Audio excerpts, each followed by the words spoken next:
नमो अरिहन्ताणं नमो सिद्धाणं नमो आयरीयाणं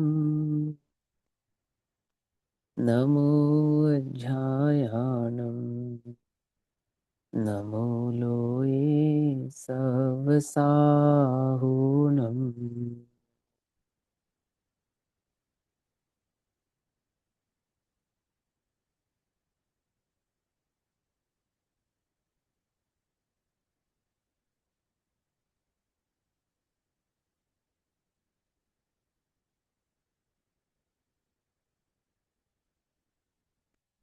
मङ्गलं भगवान् वीरो मङ्गलं गौतमोगणी मङ्गलं कुन्दकुन्दाद्यो जैनधर्मोऽस्तु मङ्गलम्। सर्वमङ्गल्यमाङ्गल्यं सर्वकल्याणिकारकम् प्रधानां सर्वधर्माणां जैनं जयतु शासनम्। तज्जयति परं ज्योतिः समं समस्तैरनन्तपर्याये दर्पणतल इव सकला प्रतिफलति पदार्थमालिका यत्र।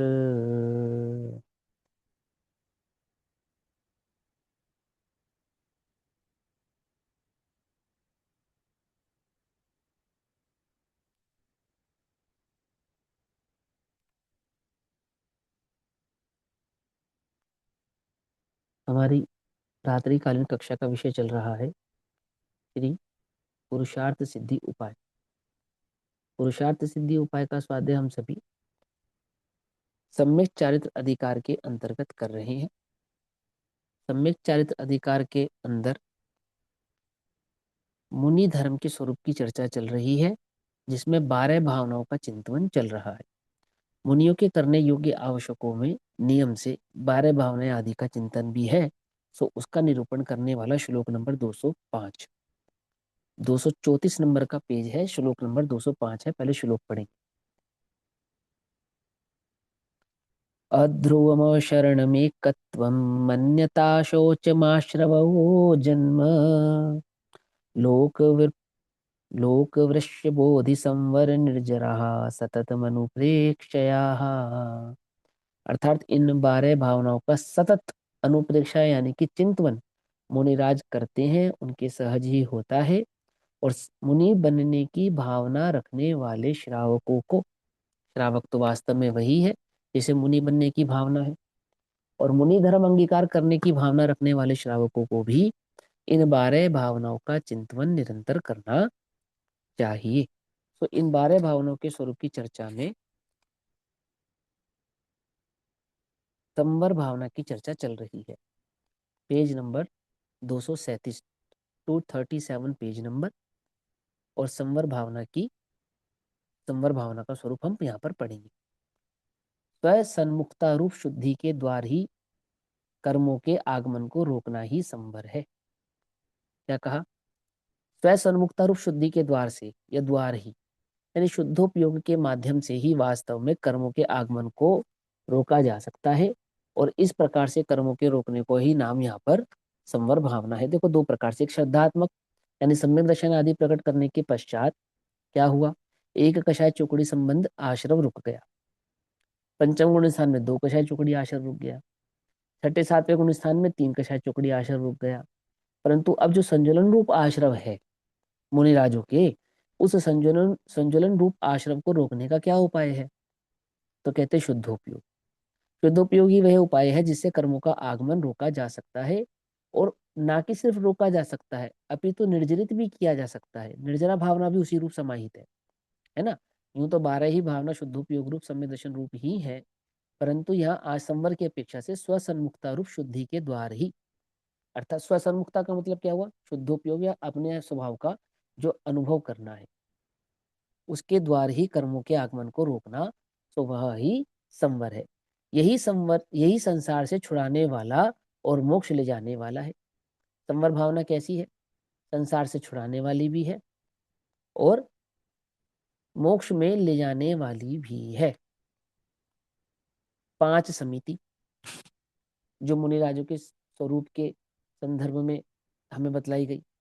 5 समिति, 3 गुपति, 10 धर्म जिसकी चर्चा चल रही है, 10 धर्म जिसकी चर्चा हम कर चुके हैं, 12 भावना जिनकी चर्चा चल रही है, 22 परिचय और 5 प्रकार का चारित्र, ये सभी संवर के कारण है। 5 प्रकार का चारित्र पंच महाव्रत को भी कहते हैं और पंचाचार आदि रूप 5 प्रकार का चारित्र भी होता है। तो उसकी चर्चा यहाँ पे आगे आएगी, नहीं आएगी तो मैं बतलाऊंगा आपको। 5 प्रकार का चारित्र, ये सभी संसार संवर के कारण है।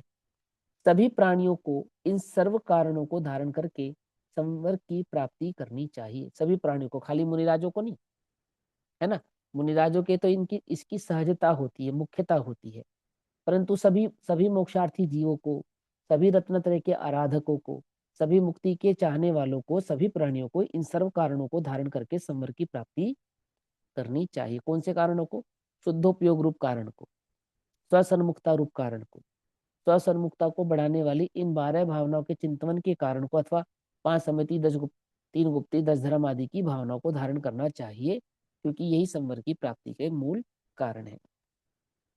संवर निर्जरा मोक्ष के मूल है। मोक्ष प्रकट करना, मोक्ष जो मोक्ष मार्ग का फल है, या यूं कहो जो मोक्ष का अंतिम भाव है, उसको प्रकट करने का जो मूल उपाय है वो संवर और निर्जरा है।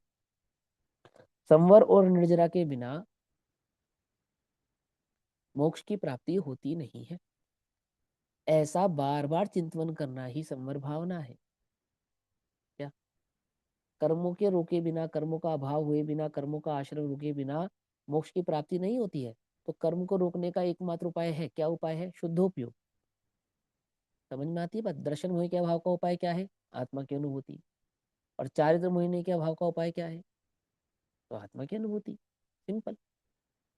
और आत्मानुभूति यानी आत्मानुभूति में स्थित हुए बिना, या यूं कहे स्वसन्मुक्त हुए बिना, इस जीव को ये संवर भाव होता नहीं है, निर्जरा भाव होता नहीं है, और संवर निर्जरा हुए बिना मोक्ष होता नहीं है। समझ में बात? अब निर्जरा भावना, 9वें नंबर की निर्जरा भावना का स्वरूप यहाँ पर कहते हैं। सर्वज्ञ वीतराग कथित तप के द्वारा पूर्वबद्ध कर्मों का एक देश क्षय करना सो निर्जरा है। किसके किसके माध्यम से? सर्वज्ञ भगवान द्वारा जो कथित है, उन्होंने जो तप बतलाया है, कैसा तप बताया है उन्होंने? सॉरी। देखो, निर्जरा भावना के स्वरूप में ये जो ब्रैकेट में लाइन लिखी ना, सर्वज्ञ वीतराग कथित है। सर्वज्ञ वीतराग कथित क्यों? क्योंकि लोक में तप तो अनेकों प्रकार का है। कोई पंचाग्नि तप तपता है, कोई काय कलेश को ही तप कहता है, कोई भूखे रहने को तप कहता है। लेकिन सर्वज्ञ भगवान ने जो 12 प्रकार का तप कहा, अंतरंग और बहिरंग स्वरूप, जो शुद्धोपयोग हुए बिना, वस्तु स्वरूप जाने बिना, सम्यक दर्शन हुए बिना किसी भी जीव के प्रकट होता नहीं है। आती है बात समझ में? ऐसा वो जो सर्वज्ञ भगवान के द्वारा कहा गया तप है, तप का स्वरूप है, उस तप के द्वारा पूर्वबद्ध कर्मों का, पहले से बांधे गए जो कर्म है, अनादि से बांधे गए जो कर्म है, अथवा मिथ्यात की अवस्था में बांधे गए जो कर्म है, अज्ञान के कारण बांधे गए जो कर्म है, सॉरी, अज्ञान के द्वारा बांधे गए जो कर्म है और अस्थिरता के कारण जो बांधे गए कर्म है, पूर्वबद्ध बांधे गए कर्म। पूर्व में बांधे गए कर्म किन किन कारणों से? अज्ञान के कारण बांधे हैं, अस्थिरता के कारण बांधे हैं, राग द्वेष मोह मिथ्यात के कारण जो कर्म बांधे हैं, उनको तप के द्वारा। कौन से तप के द्वारा? अंतरंग और बहिरंग, वो जो 12 प्रकार के तप होते हैं, जो सम्यक दर्शन आदि प्रकट होने के पश्चात ही होते हैं। त्रादव में सम्यक दर्शन के बाद ही सम्यक दर्शन, सम्यक ज्ञान, सम्यक चारित्र रूप ही जिन तपों का स्वरूप बतलाया गया है, उन तप के द्वारा पहले बांधे गए, पूर्व में बांधे गए कर्मों का एक देश क्षय करना सो निर्जरा है। एक देश क्षय करना मतलब थोड़ा थोड़ा क्षय करना, या क्रम से क्षय करना। ठीक है ना? सारे कर्म एक साथ क्षय नहीं होते हैं, कर्म से ही क्षय होते, क्रमिक भाव से क्षय को प्राप्त होते हैं। तो एक देश क्षय करना सो निर्जरा है। यह निर्जरा दो प्रकार की है, एक सविपाक निर्जरा और दूसरी अविपाक निर्जरा। निर्जरा का जितना स्वरूप इसमें समझाएंगे तो समझाएंगे ही, पर निर्जरा का एक बहुत बड़ा चैप्टर है, अपने आप में एक बहुत पूरा का पूरा विज्ञान है निर्जरा। ठीक है ना। तो यहाँ जितना बताया है पहले उसको समझते हैं, अगर कोई विशेष बात रहेगी तो हम उस पर भी चर्चा करेंगे। तो क्या कहते हैं, निर्जरा का स्वरूप समझाते हैं और कहते हैं कि ये निर्जरा दो प्रकार की है, सविपाक और अविपाक। अब ये सीधी सीधी सी नाम से ही समझ में आ रही है, जो समय आने पर फल दे और खिर जाए तो उसका नाम है सविपाक, विपाक सहित। ठीक है ना। देखो जब हम कर्म बांधते हैं तो कर्म बांधते हैं चार चार प्रकार की उसमें बंद, एक जो कर्म का बंद होता है उसमें चार भेद पड़ते हैं। कौन कौन से चार भेद पड़ते हैं मालूम है? प्रकृति प्रदेश इस स्थिति अनुभाग। स्थिति अनुभाग, हाँ, और प्रकृति प्रदेश। ठीक है, प्रकृति प्रदेश स्थिति अनुभाग। जगत में कोई भी कार्य हो प्रकृति प्रदेश स्थिति अनुभाग के बिना होता ही नहीं, लेकिन कर्म की अपेक्षा से समझो।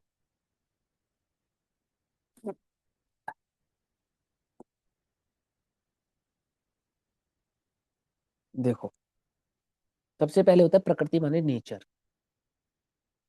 आपने कर्म बांधा तो कर्म आपने कौन से नेचर का बांधा? तो नेचर है 8 प्रकार के कर्म और 148 प्रकार की जो प्रकृतियां, इसको नेचर कहते हैं, स्वभाव। आपने कर्म बांधा तो कौन सा कर्म बांधा? ज्ञान संबंधी कर्म बांधा, दर्शन संबंधी कर्म बांधा, ज्ञान अवर्णीय दर्शना, अंतराय संबंधी कर्म बांधा। समझ में ये बात नहीं समझ में, है ना। अथवा आपने आयुष्य संबंधी कर्म बांधा, भोग उपभोग पाप पुण्य उदय संबंधी कर्म बांधा। आपने किस प्रकार का कर्म बांधा, नेचर क्या बांधा आपने कर्म का? प्रकृति। प्रदेश अर्थात उस कर्म के कितने एरिया बंधे, मैंने कितने एरिया में वो कर्म का उदय आने वाला है। फॉर एग्जाम्पल, एक एग्जाम्पल के तौर पे समझो, आपने थप्पड़ खाने का कर्म बांधा एग्जाम्पल के तौर पे, तो वो थप्पड़ कहाँ पड़ेगा? ये तो नेचर हो गया, कर्म बनने का नेचर हो गया थप्पड़। वो थप्पड़ कहाँ पड़ेगा? सर पे पड़ेगा, गाल पे पड़ेगा, पेट पे पड़ेगा, हाथ पे पड़ेगा, पाँव पे पड़ेगा। अब जहां पे भी पड़ेगा प्रदेश, प्रदेश कुछ किन प्रदेशों पे वो थप्पड़ पड़ेगा? गाल पे पड़ेगा, सर पे पड़ेगा, हाथ पे पड़ेगा, पीठ पे पड़ेगा, पेट पे पड़ेगा, पाँव पे पड़ेगा, कहाँ पड़ेगा? प्रदेश। किन प्रदेशों पे वो थप्पड़ का उदय आएगा? उसके बाद है स्थिति। स्थिति का मतलब कि कितनी देर तक उस थप्पड़ का असर रहेगा, कितनी देर तक रहेगा। और अनुभाग अर्थात उसका फल, उस थप्पड़ से आपको नुकसान कितना होगा, दुख कितना होगा, पेन दर्द कितना होगा। समझ में, ये बात नहीं समझ में? प्रकृति प्रदेश स्थिति और अनुभाग, चार चीजें समझ में आई। नेचर जो हम 8 कर्म और 148 प्रकृतियों के माध्यम से समझते हैं। प्रकृति प्रदेश यानी कि कितने एरिया में वो उदय आएगा। जैसे पेट में दर्द होता है तो पेट में ही दर्द होता है ना। प्रदेश पूरे शरीर में दर्द नहीं होता, पेट में होता है। सर में दर्द होता है, बाकी शरीर में दर्द नहीं होता। आंख में दर्द होता है, बाकी में नहीं होता। कान में दर्द होता है, बाकी में नहीं होता। प्रदेश। स्थिति अनुभाग कितनी देर तक बंद रहेगा और कितना रहेगा। कई बार मीठा मीठा सा दर्द रहता है, कभी बहुत असहनीय दर्द होता है, कभी इतना दर्द होता है कि बेयर कर सकते हैं, कभी अनबियरेबल हो जाता है। होता है या नहीं होता है? तो वो क्या है? अनुभाग, फल। और स्थिति माने कितनी देर तक वो दर्द रहेगा आपको, कितनी देर तक। बुखार आया तो बुखार हो गया प्रकृति। प्रदेश पूरे शरीर में बुखार आया, कितने देर तक रहेगा वो बुखार, स्थिति। और कितनी कितनी कमजोरी आपको वो देकर जाएगा। एक बुखार ऐसा भी है, बुखार होता है हम अपना कार्य कर पाते हैं। एक बुखार ऐसा भी है कि हम अपना कार्य भी नहीं कर पाते। एक बुखार ऐसा होता है और मालूम भी नहीं चलता। पर एक बुखार ऐसा होता है जिसके होने से पूरा बदन टूटने लगता है, महीनों तक बना रहता है। कोई सुबह आता है शाम को उतर जाता है, कोई रात को चढ़ता है तो सुबह उतर जाता है। होता है या नहीं होता है? प्रत्येक प्रकार के भावों में ये होता है। सविपाक अर्थात जो कर्म आपने बांधा था वो अपने निश्चित समय से उदय में आया। समझ में आई बात? और उदय आकर अपना फल देकर चला गया, इसको कहते हैं सविपाक। अब ये जो सविपाक निर्जरा है, ये तो सभी जीवों के निरंतर हो ही रही है। कर्म का उदय तो निरंतर सभी जीवों के आ रहा है, आ रहा है और जा रहा है, आ रहा है और जा रहा है, आ रहा है और जा रहा है, लेकिन नवीन बंध भी होता जा रहा है ना। इसलिए निर्जरा की बात संवर के बाद कही जाती है। हम उस निर्जरा की बात नहीं कर रहे हैं जो निरंतर हो ही रही है। संवर रहित निर्जरा की हम बात नहीं कर रहे हैं, हम तो संवर सहित निर्जरा की बात कर रहे हैं। अर्थात सम्यक दर्शन आदि प्रकट होने के पश्चात एक कषाय, दो कषाय, तीन कषाय चुकड़ी के अभाव रूप जो निर्जरा होती है, उन दो निर्जराओं की बात कर रहे हैं। तो वह निर्जरा भी दो प्रकार की होती है। पकड़ में आ रही बात, नहीं पकड़ में आ रही? मिथ्या दृष्टि के मात्र और मात्र सविपाक निर्जरा होती है, अज्ञानी के मात्र और मात्र सविपाक निर्जरा होती है, परंतु ज्ञानी जीवों के सविपाक और अविपाक दोनों होती है। पकड़ में ही बात, नहीं पकड़ में? सम्यक दृष्टि जीवों के अणुवृत्तियों के महावृत्तियों के सविपाक और अविपाक दोनों ही प्रकार की निर्जरा होती है।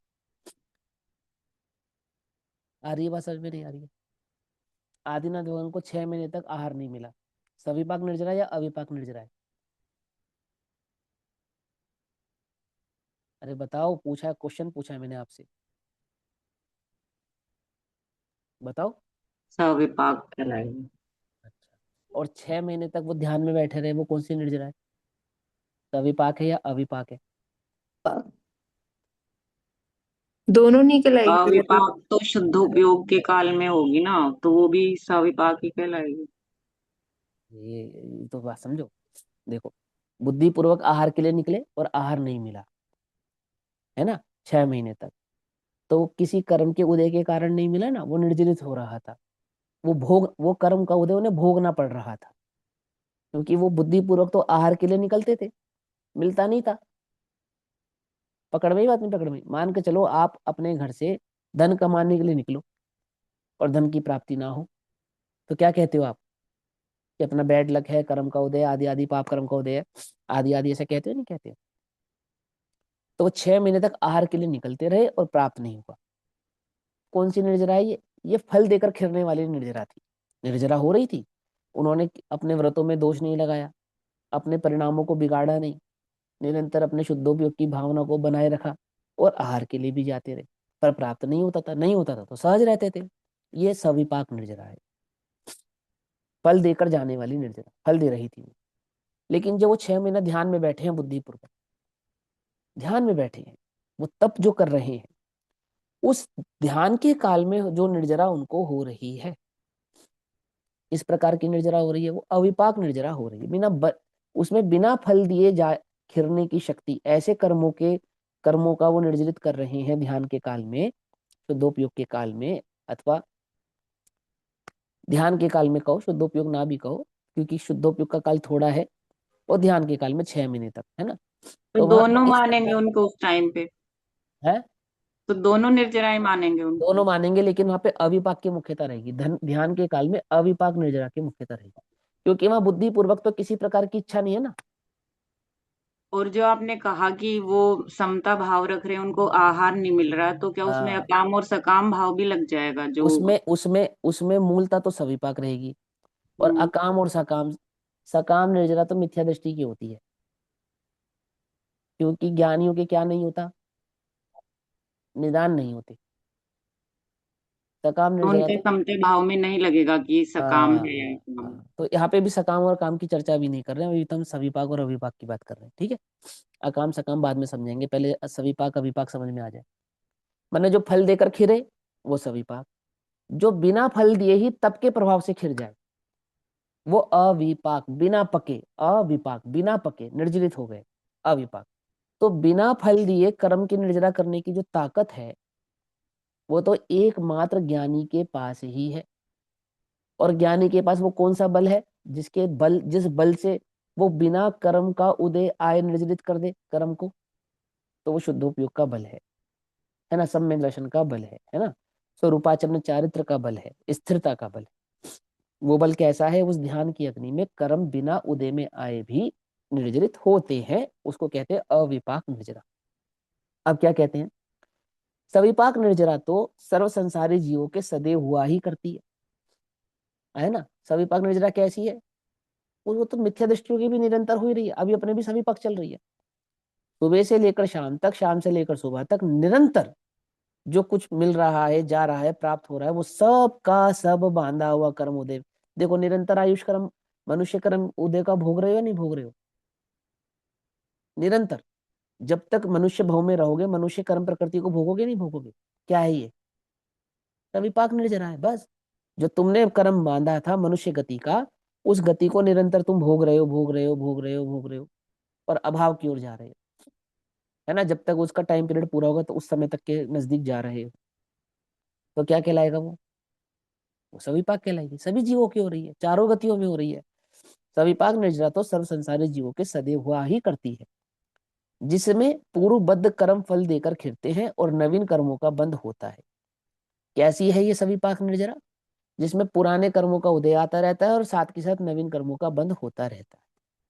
अज्ञानी के होने वाली सविपाक निर्जरा, ज्ञानी के नहीं, है ना। सभी संसारी जीवों की हो रही है।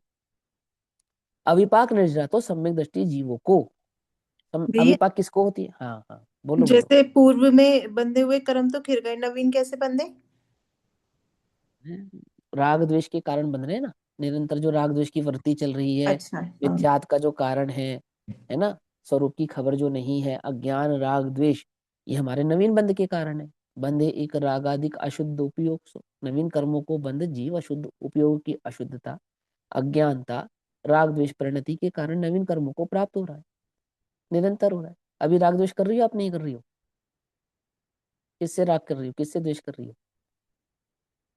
है कि मूल मुख्यता, है ना, मूल नहीं भी हो, स्थूल नहीं भी हो, परंतु अंतरंग में वो जो मिथ्यात्व राग द्वेष आदि की कषाय विद्यमान है, मिथ्यात्व है तो कदाचित मिथ्यात्व, राग द्वेष है तो कदाचित राग द्वेष, जो जिसका गुण स्थान है, उस गुण स्थान प्रमाण उसके वह आश्रव तो हो ही रहा है ना।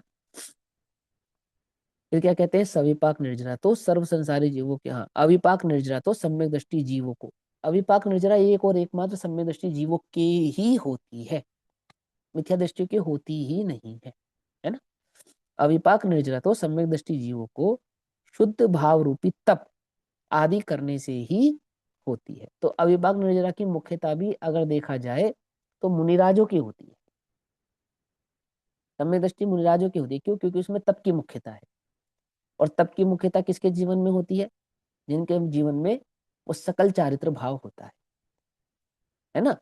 यानी शुद्धोपयोग या स्वरूप की स्थिरता जितनी अधिक होती है, उतना गहरा तप होता है, और जितनी तप की स्थिरता होती है, उन्हीं जीवों की सविपाक निर्जरा होती है। तो ज्ञानियों के सविपाक निर्जरा होती है एक बात, सॉरी, ज्ञानियों के अविपाक निर्जरा होती है एक बात, दूसरी उसमें भी मुनिराजों के मुख्य रूप से होती है, ठीक है ना। क्योंकि अविपाक निर्जरा में किसकी मुख्यता है? तप की मुख्यता है, और मुनिराजों के जीवन में तप की विशेषता पाई जाती है, इसलिए उनके जीवन में अविपाक निर्जरा भी अधिकतर अधिकतम अवस्था में पाई जाती है। क्लियर है ना? कोई मुश्किल तो नहीं इसको समझना, है ना। चलो, अविपाक निर्जरा के बिना यह संसार से मुक्त हो नहीं सकता। क्यों? क्योंकि सविपाक निर्जरा तो बंध सहित है। एक अविपाक निर्जरा ही है जो बिना उदय में आए निर्जरा को भी प्राप्त हो, और नवीन कर्मों के आश्रम को रोकने में भी समर्थ वह ज्ञानी ही है। इसलिए जब तक अविपाक निर्जरा प्रकट ना करे, तब तक क्या नहीं हो सकता? नवीन कर्मों को नहीं बांधे तब तक वे संसार का अभाव नहीं कर सकता। देखो, इस जीव ने मालूम कितने कर्म बांधे हैं, प्रति समय कितने कर्म बांध रहा है। अगर सारे भुगतने पड़े, ये अविपाक निर्जरा का कॉन्सेप्ट आउट कर दो, ठीक है, तो एक जीव इतने कर्म बांधता है मिथ्यात की अवस्था में कि जब सम्य दर्शन प्रकट होता है ना, अर्ध पुद्गला परावर्तन में मोक्ष की गारंटी होती है। वो अर्ध पुद्गला परावर्तन अनंत बार बीत जाए तो भी कर्मों का अभाव नहीं कर सकता, इतने कर्म बांधता है मिथ्यात की अवस्था में जीव। क्या कहा? समझ में आई बात? नहीं समझ में? एक जीव को सम्य दर्शन प्रकट हुआ, अब क्या गारंटी हो गई कि अर्ध पुद्गला परावर्तन के काल में इसको क्या जाना है? मोक्ष जाना ही जाना है। और यदि ये अविपाक निर्जरा का कॉन्सेप्ट ही ना हो, सविपाक निर्जरा ही, मतलब जो कर्म बांधे वो भोगने ही पड़े, वे उदय में आएंगे, आपको खेरेंगे, और फिर आपका कार्य आगे बढ़ेगा। यदि ऐसा हो तो निश्चित रूप से असंख्यात अनंत अनंत अर्ध का पुद्गला प्रवर्तन, पुद्गला प्रवर्तन छोड़ो, पंच परावर्तन, अर्ध पुद्गला प्रवर्तन नहीं, पंच परावर्तन, पूरा परावर्तन अनंत बार बीत जाए ना तो भी कर्मों का अभाव ना हो, इतने कर्म मिथ्यात की अवस्था में ये जीव मानता है। समझे? वो प्रति समय मानता है। बात समझ में आई नहीं?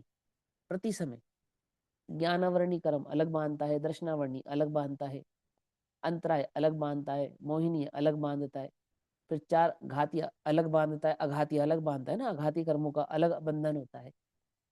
कुछ तो आयुष प्रमाण आदि के तो लिमिटेड होते हैं, लेकिन ज्ञानावरणी, दर्शनावरणी, अंतराय, मोहिनी ये तो अनलिमिटेड होते हैं। 70 कोड़ा कोड़ी एक समय में, एक एक समय में। समय समझते हो? एक सेकंड में संख्यात आवलियां, एक आवली में संख्यात समय, एक समय में 70 कोड़ा कोड़ी है। कब करेगा अभाव? ये अविपाक निर्जरा तो ज्ञानियों के होती है, और अविपाक निर्जरा के बिना संसार से मुक्त हो नहीं सकता, क्योंकि इसमें पूर्वबद्ध कर्म खिरते हैं, क्योंकि इसमें बांधे हुए कर्म खिरते हैं और बिना फल दिए खिरते हैं। दो बातें, दो की मुख्यता, एक तो पुराने बांधे हुए कर्म खिरते हैं और बिना फल दिए खिर जाते हैं, तथा नवीन कर्म बनते नहीं है।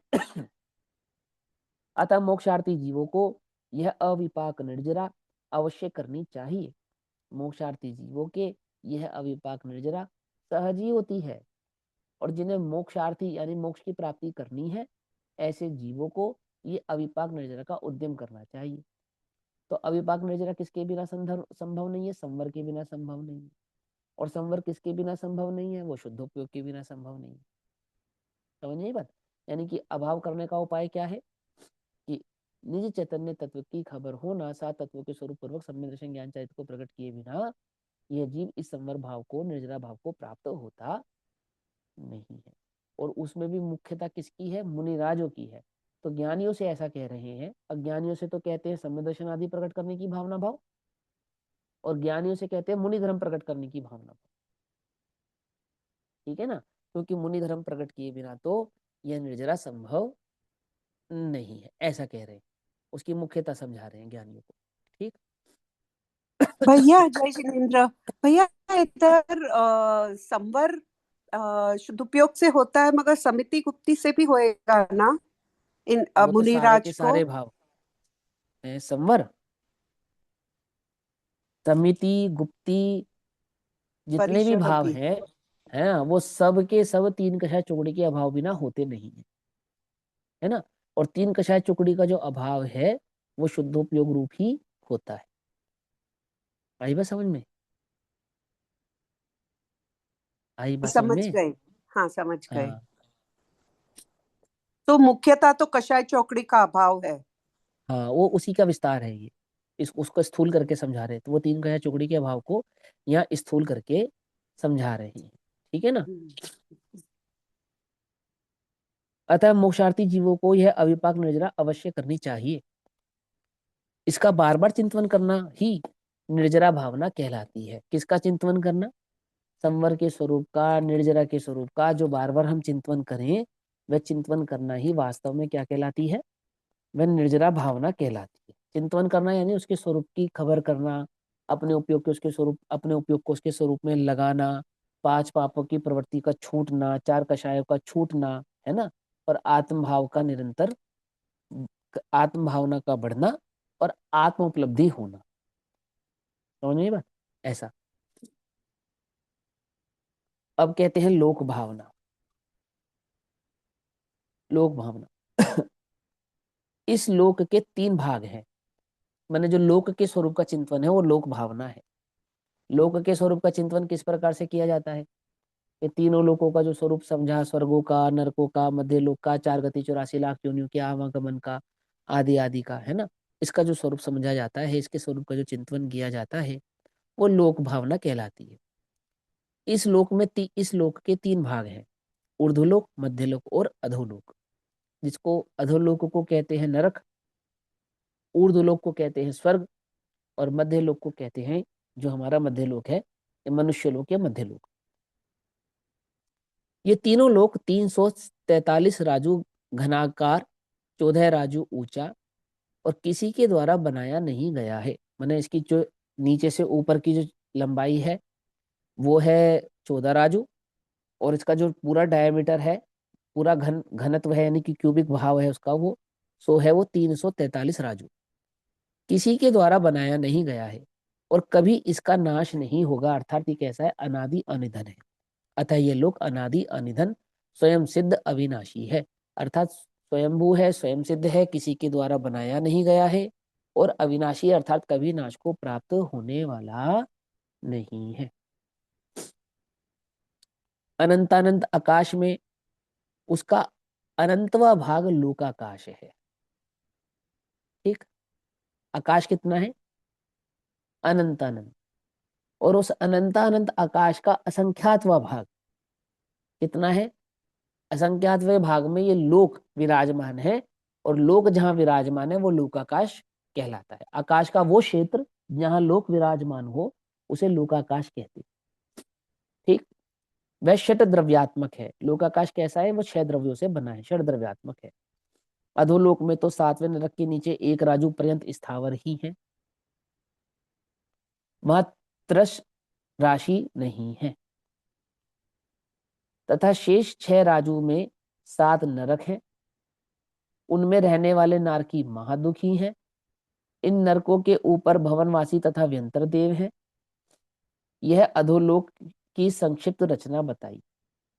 अधोलोक में सूक्ष्म स्थावर तो सर्वत्र हैं तथा बादर स्थावर किसी के आधार से हैं। किसी के आधार से माने नारकियों के आधार से, आदि आदि के आधार से है। और त्रस जीवों में नारकियों के आधार से नहीं होंगे। बादर स्थावर किसके आधार से होते हैं नरक में, पता है आपको, पता है? नारकियों का शरीर तो वैक्रियक होता है ना, उनके शरीर के आधार से नहीं होंगे। चलो कोई बात नहीं, मुझे ध्यान नहीं है, पर हाँ ये कहते हैं कि जो सूक्ष्म स्थावर जीव हैं वे तो सर्वत्र ही पाए जाते हैं, परंतु जो बादर यानी कि स्थूल स्थावर जीव होते हैं वो किसी के आधार यानी कि किसी के आश्रित रहते हैं। त्रस जीवों में निचले स्थान में नारकी और ऊपर के स्थान में भवनवासी तथा व्यंतर है। अन्य किसी जाति के त्रस जीव नहीं है। मतलब नारकी है, 1 इंद्रिय 2 इंद्रिय आदि नरकों में नहीं पाए जाते, ये समझा रहे हैं। 1 इंद्रिय 2 इंद्रिय 3 इंद्रिय 4 इंद्रिय, सॉरी 2 इंद्रिय 3 इंद्रिय 4 इंद्रिय 5 इंद्रिय, 2 इंद्रिय 3 इंद्रिय 4 इंद्रिय और असंगी पंच इंद्रिय, ये नरकों में नहीं पाए जाते। तो नरकों में या तो 1 इंद्रिय पाया जाता है या तो संगी पंच इंद्रिय पाया जाता है, जिसको नारकी कहते हैं। जो 1 इंद्रिय होता है वो तो अपनी स्थिति के अनुसार होता है, क्योंकि वो तो तीनों लोकों में ठसा ठस है। और जो स्थावर 1 इंद्रिय जीव होता है, स्थूल जो होता है स्थावर स्थूल, वो कैसा है, बादर कहते हैं जिसको, वह किसी के आश्रित रहता है, ऐसा समझा रहे हैं। अन्य किसी जाति के त्रस जीव वहां पर नहीं होते। कहाँ पर, नरक में और स्वर्गों में अन्य किसी जाति के जीव नहीं होते। अभी तो व्यंतर भवनवासी के एरिया में और 7 नरकों में नहीं होते, ये समझाया। मध्यलोक के असंख्यात द्वीप समुद्र हैं, उनमें 2.5 द्वीप और समुद्र मानुषोत्तर पर्वत पर्यंत मनुष्य लोक है, उसके आगे मनुष्य का संचार नहीं है। व्यंतर भवनवासी ज्योतिषी, ये 3 प्रकार के देव और तिर्यंच, ये सब मध्यलोक में ही रहते हैं। इनका जो एरिया है वो मध्यलोक ही है।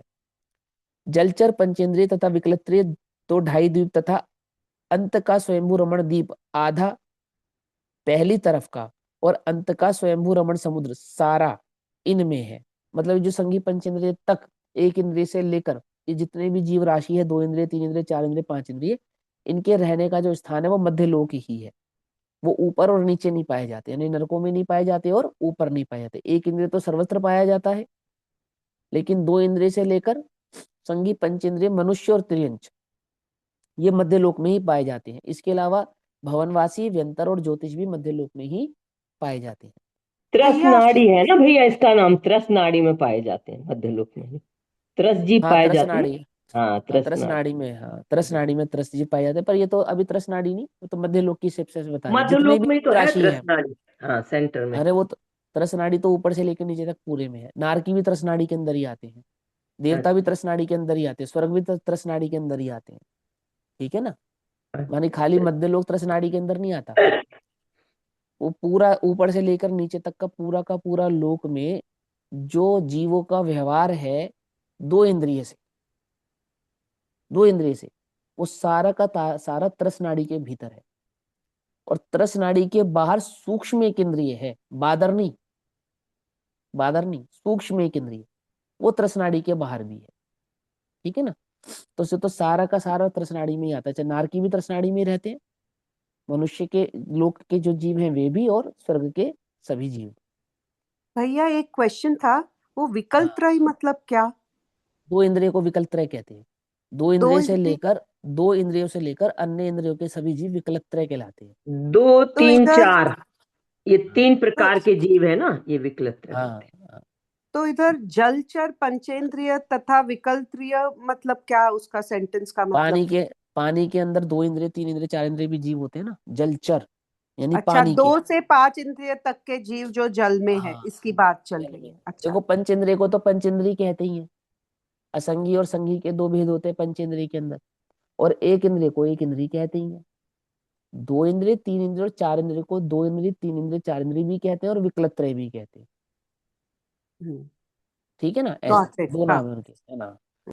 तो देखो क्या कहते हैं, हाँ, जलचर पंचेंद्रिय तथा विकलत्रय, तो ढाई द्वीप तथा अन्य का स्वयंभू रमण द्वीप, आधा पहली तरफ का, वो लोक का जो नक्शा है ना उसमें आप समझने, आधा पहली तरफ का और स्वयंभू रमण का पूरा, इनमें है। शेष असंख्या द्वीप समुद्रों में विकलत्रय, माने कि इसके अलावा जो असंख्या द्वीप समुद्र हैं, इन दो समुद्रों को छोड़कर, इतने एरिया को छोड़कर विकलत्रय नहीं है, अर्थात दो इंद्रिय से लेकर चार इंद्रिय तक जीव उन समुद्रों में नहीं पाए जाते, उस एरिया में नहीं पाए जाते। तो कौन कौन से पाए जाते हैं फिर?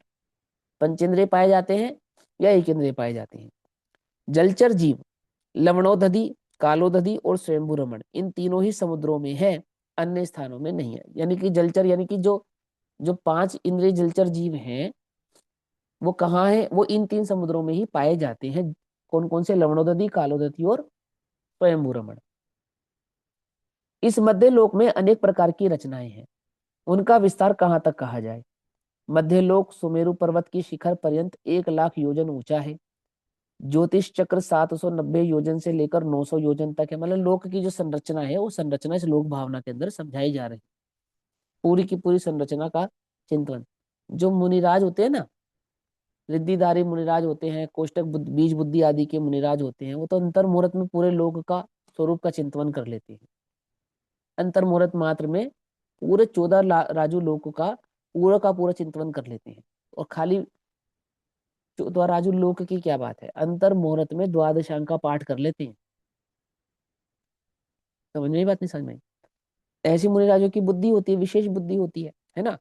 और जो विराग आदि भावना को धारण करने वाले मुनिराज हैं, वो यथाशक्ति यथा बुद्धि लोक के स्वरूप का चिंतन भी करते हैं। देखो इसमें एक बात समझने वाली बात है, जैसे हम लोक संबंधी कोई चर्चा करें कोई प्रश्न उत्तर पूछें, एक दूसरे से समझने का प्रयास करें, तो हम क्या कह के पीछे छुड़ा देते हैं?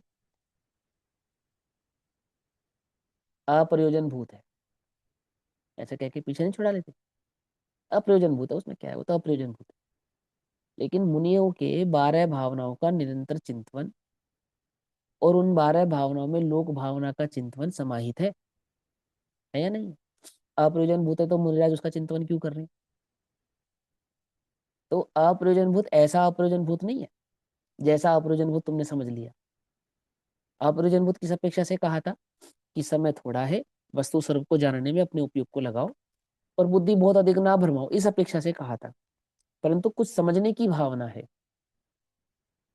कहीं पे बुद्धि अटक रही है, कुछ सीखना चाह रहे हैं, है ना, और फिर उसको अप्रयोजन भूत कहकर छोड़ देना, वह अच्छी बात नहीं है ना। यथाशक्ति तो उनको भी सीखना, समझना और जानना चाहिए। और सुनो, नहीं समझ पा रहे हैं, नहीं याद कर पा रहे हैं, अथवा नहीं बतला पा रहे हैं, तो इसे अपनी कमजोरी जानो, उसका उपहास नहीं करो। जैसे कई बार हम कर्णानियों का उपहास कर देते हैं, है ना, और ऐसा कह देते हैं वो कर्णानियों के विद्वान है, वो घटा जोड़ करने वाले बताएंगे। अरे उनकी बुद्धि विशेष है भैया, उनकी बुद्धि विशेष है, गुण है ये उनका कि वे कर्णानियों के इस विशेष भाव को भली प्रकार से जानते हैं, समझते हैं और याद रख पाते हैं। यदि हम नहीं जान पाते हैं, नहीं समझ पाते हैं, नहीं याद रख पाते हैं, तो इसे अपनी कमजोरी जानो ना, कि मैं इस मामले में असमर्थ हूँ, इसे जानने में, इसे याद करने में या इसे बतलाने में मैं असमर्थ हूँ, मैं नहीं बतला पा रहा हूँ। जो इसके जानकार हैं, जो विशेषज्ञ हैं, आप उनसे इसकी चर्चा कीजिए, उनसे इसको पूछिए। एक भी अनियोग का उपहास, चाहे फिर वो प्रथमानुयोग हो या चरणानुयोग हो या कर्णानुयोग हो, द्वादशांग का ही तो उपहास है क्या? एक भी अनियोग की उपेक्षा द्वादशांग की ही तो उपेक्षा है। एक भी अनुयोग को निरर्थक समझना, अकार्यकारी समझना, वो द्वादशांग की ही तो को ही तो निरर्थक या अकार्यकारी समझना है। अकार्यकारी की रचना करेंगे क्या? क्या गणधर अकार्यकारी वस्तु की रचना करेंगे क्या? अप्रयोजन भूत की रचना करेंगे क्या? अप्रयोजन भूत कुछ नहीं है। द्वादशांग का एक अक्षर भी अप्रयोजन भूत नहीं है, ये समझ लो आप। नाना प्रकार के जीव हैं, नाना प्रकार की बुद्धियां हैं, नाना प्रकार के प्रश्न हैं। आज यदि इस लोक का स्वरूप तुम्हारे समक्ष नहीं होता, जैसे तुम कहते हो ये तो अप्रयोजन भूत है, तुम कहाँ द्रव्य गुण पर्याय के स्वरूप पे चिंतन कर पाते और यकीन कर पाते कि द्रव्य गुण पर्याय का ऐसा स्वरूप है? बोलो, कैसे तुम्हें हम निश्चित करके बतलाते कि लोक का तो यह स्वरूप है, अलोकाकाश इसको कहना, लोकाकाश इसको कहना, तीन लोगों को ऐसे समझना, चार गति 84 लाख योनि और 84 लाख योनि के परिभ्रमण को इस प्रकार से समझना, वस्तु की अनादि निधनता को इस प्रकार से समझना, लोक की असीमता को इस प्रकार से समझना, असंख्यात प्रदेश को इस प्रकार से समझना, कैसे जान पाते आप? कैसे समझ पाते? 8 कर्मों का फल किस प्रकार से जीव भुगतता है, ये तीन लोग के स्वरूप को जाने बिना सिद्ध कर पाओगे? बोलो, क्या समझे? नहीं समझे? देखो, एक खून किया तो एक फांसी, और दो खून करे तो, और तीन खून करे तो, और चार खून करे तो एक ही फांसी। ये इंसाफ है ना? इंसाफी है? तो मैं 1 रुपया दान करूं और 1 करोड़ रुपया दान करूं और सारी संपत्ति दान कर दूं, मैं 1 दिन का उपवास करूं, 1 महीने का उपवास करूं और 6 महीने का उपवास करूं, एक ही बात हुई ना? या नहीं हुई? बोलो, प्रत्येक प्रकार के पुण्य परिणाम का, प्रमाण की डेंसिटी का, आपके तप का, तप की डेंसिटी का, सबका भिन्न भिन्न फल है या नहीं है? कैसे है? भिन्न भिन्न पाप का भिन्न भिन्न फल, भिन्न भिन्न स्थितिकरण, भिन्न भिन्न अनुभाग, भिन्न भिन्न पुण्य का भिन्न भिन्न फल, भिन्न भिन्न स्थितिकरण, भिन्न भिन्न अनुभाग। एक देव 10,000 वर्ष की आयु वाला है, एक 33 सागर की आयु वाला है। एक नार की 10,000 सागर की आयु वाला, 10,000 वर्ष की आयु वाला है, एक 33 सागर की आयु वाला है। एक नारकी को पहले नरक की दुख और पीड़ा भोगनी पड़ती है, एक नारकी को 7वें नरक की दुख और पीड़ा भोगनी पड़ती है। कोई 1 इंद्रिय में जाता है, कोई 2 इंद्रिय में जाता है। क्यों? एक पाप के फल में 1 इंद्रियपना, उसी प्रकार के दूसरे पाप के फल में 2 इंद्रियपना, उसी प्रकार के उसी पाप के फल में 3 इंद्रियपना, उसी प्रकार के उसी पाप में 4 इंद्रियपना। ऐसा भिन्न भिन्न क्यों? अलग अलग क्यों? कोई तो कारण होगा या नहीं होगा? समझे या नहीं समझे? और इन सब पे भरोसा, इन सब पे विश्वास कैसे करेगा?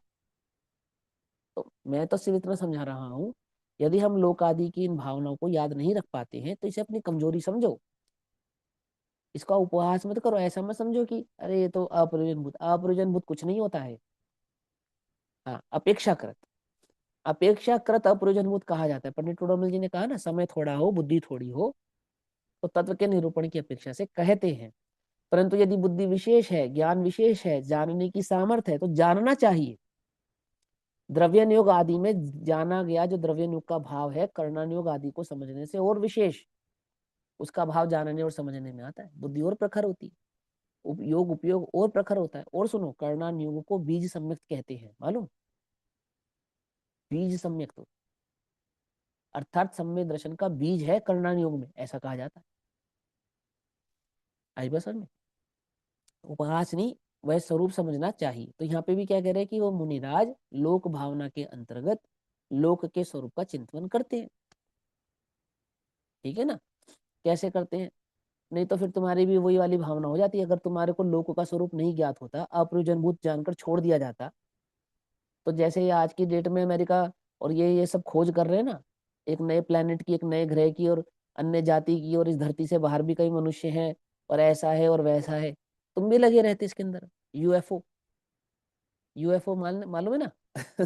पर ग्रही तुम्हारे ग्रह में आते और तुम भी उनके पीछे दौड़ते रहते, तुम भी उनकी खोज करते रहते, तुम्हारा सारा योग उपयोग उसमें लग जाता कि भैया होता तो है, अमुक जगह ऐसा निशान पाया गया, अमुक जगह ये संकेत पाए गए, अमुक जगह इस प्रकार के चिन्ह पाए गए, जरूर कुछ ना कुछ तो है। लगती नहीं लगती बुद्धि तुम्हारी? बोल। यदि लोक के स्वरूप का तुम्हें ज्ञान नहीं होता तो तुम मान जाते चंद्रमा इंद्र है। क्या कहा? चंद्रमा इंद्र है। इंद्र के सर पे उतारा तुमने या पांव पे उतारा विमान? अपोलो है। तो तुम भी उन्हीं चक्करों में लगे रहते, वहीं उपयोग लगा के रखते। आती बस समझ में नहीं आती, उन्हें सत्य जानते, और फिर कहाँ तुम्हें केवली के वचन की सत्यता का स्थापना होती। खाली द्रव्य नियोग के बल पे नहीं कर सकते थे, ये बात समझ लो। आज द्रव्य नियोग पे विश्वास है ना, तो उसका एक कारण करना नियोग है, चाहे आप इस बात को मानो चाहे आप इस बात को ना मानो। करना नियोग में बतलाया गया जो स्वरूप है ना लोक का, ये एक बहुत बड़ा कारण है इस बात का कि हम द्रव्य गुण पर्याय की स्वरूप की चर्चा को इतने मनोयोग से जानते समझते और उस पर विश्वास करते। ये समझ लेना आप बात।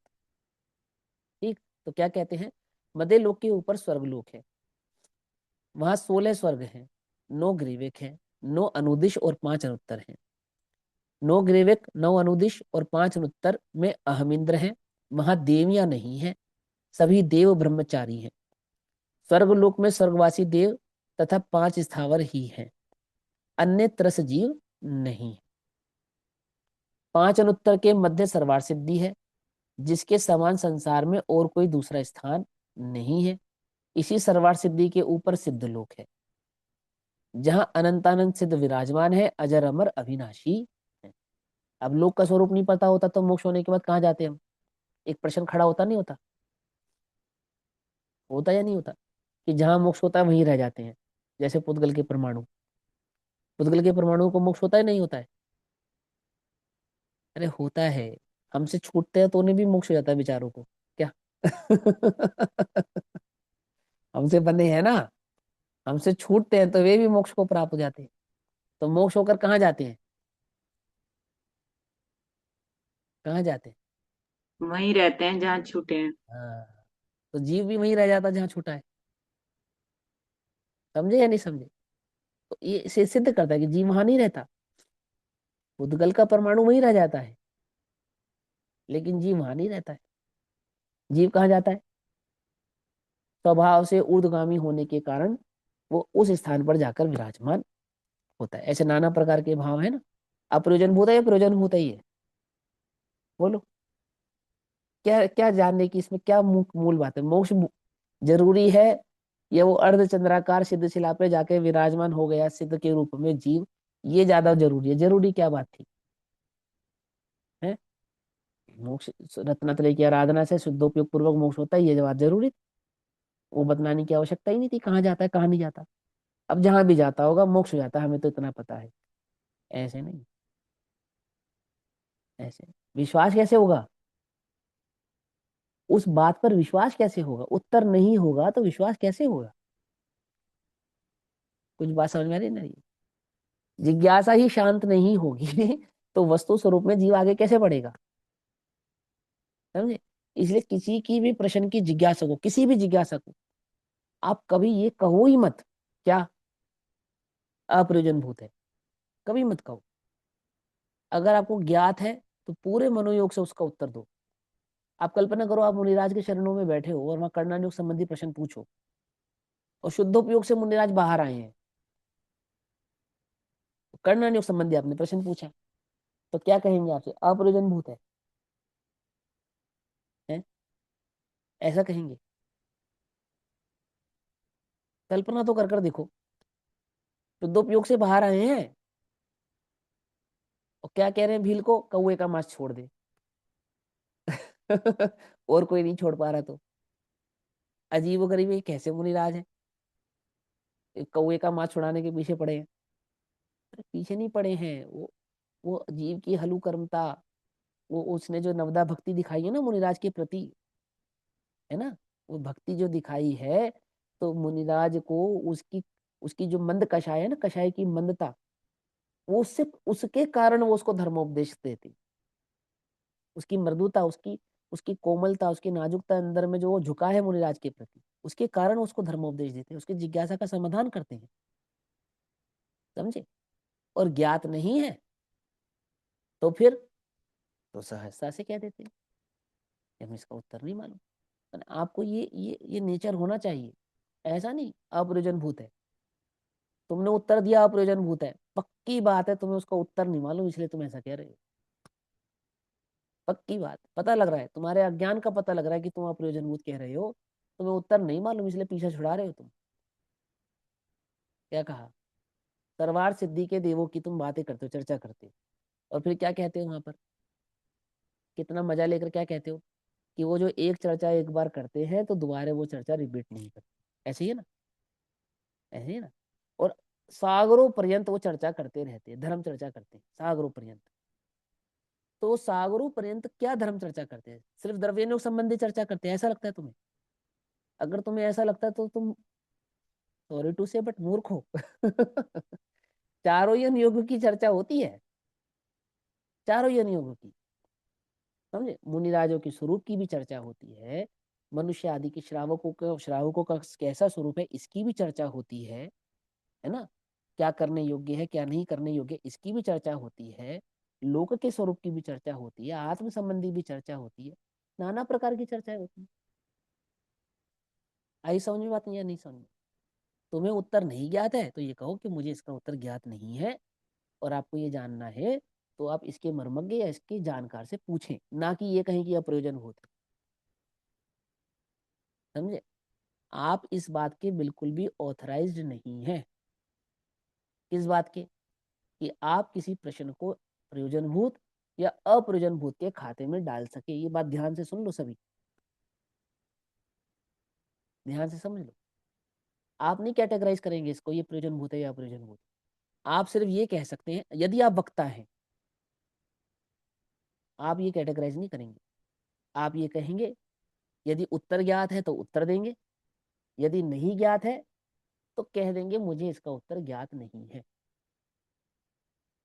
समझे? ये बात नहीं समझ में आई है? ये ध्यान से समझना बात को। क्या कहते हैं भैया अविनाश? इधर ऐसे क्यों लिखा है कि सर्वार्थ सिद्धि जैसे इसके समान संसार में और कोई दूसरा स्थान नहीं, उसको ऐसे क्यों सर्वार्थ सिद्धि को ऐसे कहते हैं? मोक्ष के बाद इस लोक में सर्वांग सुंदर अगर कोई क्षेत्र है, पवित्र कोई क्षेत्र है तो वो सर्वार्थ सिद्धि है। कारण एक, सर्वार्थ सिद्धि के सभी देव एक भवतारी होते हैं। दूसरा कि सभी के सभी देव निरंतर धर्म चर्चा में ही लीन रहते हैं, है ना? निरंतर, दूसरा कोई काम ही नहीं है, इसके अलावा दूसरा कोई कार्य ही नहीं करते। तीसरी बात, वो धर्म चर्चा में इतने लीन है, इतने निमग्न है, ना तो वे किसी तीर्थंकर के किसी कल्याणक में जाते, ना लोक में क्या हो रहा है क्या नहीं हो रहा उससे उनको कोई लेना देना है। समझना ध्यान से। अब ये थोड़ी समझने वाली बात है, चर्चा तो करते हैं, जाते नहीं है। समझे नहीं समझे? अपने स्थान पर रहते हैं, अपना धर्म ध्यान करते हैं, दूसरा कोई कार्य करते नहीं है, एक भवतारी होते हैं, एक भव मोक्ष चले जाते हैं, और बहुत गिने चुने जीव ही सर्वार्थ सिद्धि में जा पाते हैं, है ना? लोक में जितने जीव राशि है उसके उसके मध्य कुछ ही जीव हैं जो सर्वार्थ सिद्धि आदि में जाकर जन्म लेते हैं, बस। उस अपेक्षा से उसके जैसा दूसरा स्थान नहीं है, ऐसा कहा है। बाकी स्वद्रव्य क्षेत्र काल भाव इस चैतन्य के जैसा है संसार में कोई दूसरा स्थान नहीं है।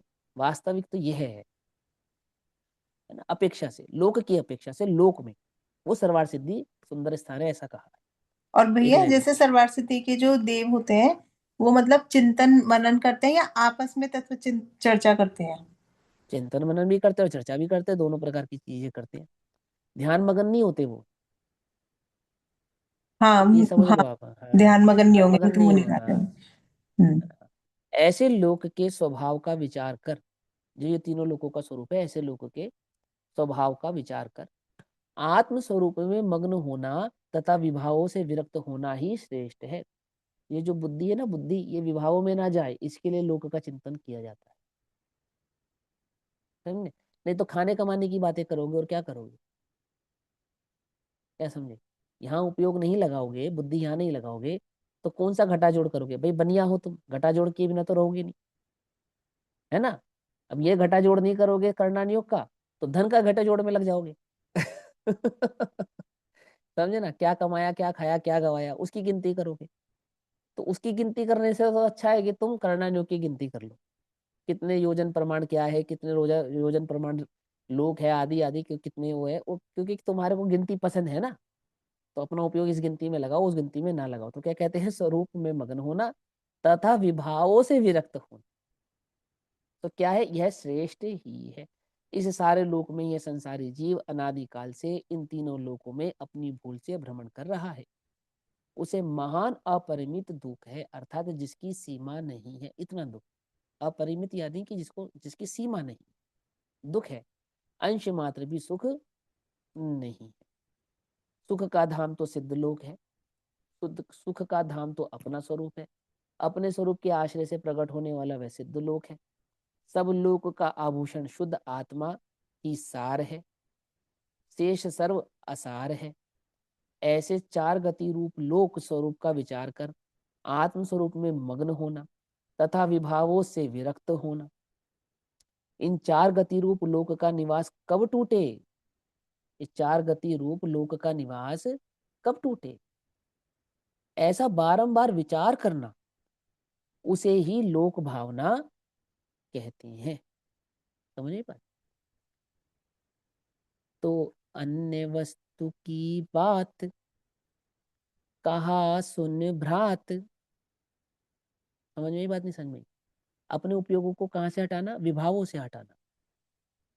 बेमतलब की बातों से, बेमतलब की चर्चाओं से अपने उपयोग को हटाना। चार अनुयोग संबंधी धर्म चर्चा में ही अपने उपयोग को निरंतर लगाए रखना, है ना। लोक भावना का चिंतन कर कर 4 गति 84 लाख योनियों के चिंतन को करना कि यहाँ यहाँ मैं भटका हूँ, अपने भी दुख को मैंने पाया है।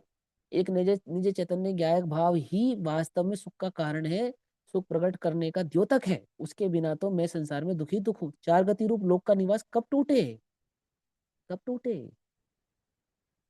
क्या कहा है? तो अन्य वस्तु की बात कहा सुन भ्रात, जगत विख्यात पराई माया, क्यों मेरी मेरी करे किसने बहकाया। क्या कह रहे हैं पंडित जी? नयन सुखदास जी की 12 भावनाएं। क्यों मेरी मेरी करे किसने बहकाया, अरे कभी तू हिंसा करे असत उच्चरे, तू पर धन हरे छले पर नारी, क्यों बांधे पोट परिग्रह पापाचारी, यदि कहे तू जग है मेरा, कहो क्या स्वरूप है तेरा, यदि कहे मुझे नहीं बेरा, बेरा माने मुझे नहीं मालूम, यदि तू कहे मुझे नहीं मालूम, यदि कहे मुझे नहीं बेरा, तेरे भया ही ये अंधेरा। तो तेरे अंतरंग में क्या है फिर? मिथ्यात्व का अंधेरा ही अंधेरा है, दुख ही दुख है। यदि तू कहे मुझे नहीं पता मैं कौन हूं, तुझे ज्ञात नहीं है मैं कौन हूं, तो फिर तो तेरे हृदय में, तेरे अंतरंग में क्या है? अंधेरा ही अंधेरा है।